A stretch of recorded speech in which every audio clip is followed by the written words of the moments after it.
ఎంతో ఉజ్వల భవిష్యత్తు ఉన్న ఒక యువతికి అరుదైన వ్యాధి సోకడంతో చేతులు, కాళ్లు సక్రమంగా పనిచేయకపోవడంతో ఆమెకు సానా సతీష్ బాబు ఫౌండేషన్ అండగా నిలుస్తుందని సానా సతీష్ బాబు ఫౌండేషన్ చైర్మన్ తలాటం హరీష్ తెలిపారు. సానా సతీష్ బాబు ఫౌండేషన్ కార్యాలయంలో సేవా కార్యక్రమం నిర్వహించి ఇంటర్ ఫస్ట్ ఇయర్ చదువుతున్న సతీష్ కు, డిగ్రీ సెకండ్ ఇయర్ చదువుతున్న కార్తీక్ కు ఫిజియోథెరపీ నిమిత్తం గంగా తేజస్వినికి చెక్కులను Sana Satish Babu foundation chairman Talatam Harish, MP Sana Satish బాబు కార్యాలయం ఇన్ఛార్జ్ మేక లక్ష్మణమూర్తి చేతుల మీదుగా అందజేశారు. ఈ సందర్భంగా తలాటం హరీష్ మాట్లాడుతూ తేజస్వినికి గత 5 నెలలుగా చెక్కులను అందిస్తున్నామని అన్నారు.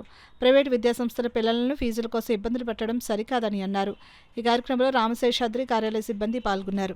డొనేషన్ ఏంటంటే కొంచెం ఆర్థికంగా ఈ రోజున ఎడ్యుకేషన్ చాలా ఆర్థికంగా చాలా విలువైనగా ఉంది. ఎందుకంటే పేరెంట్స్ ఫీజు కట్టకపోయినా అక్కడ కాలేజీల్లో వాటిలో కూడా చాలా బిహేవ్ బాగోవటం లేదు.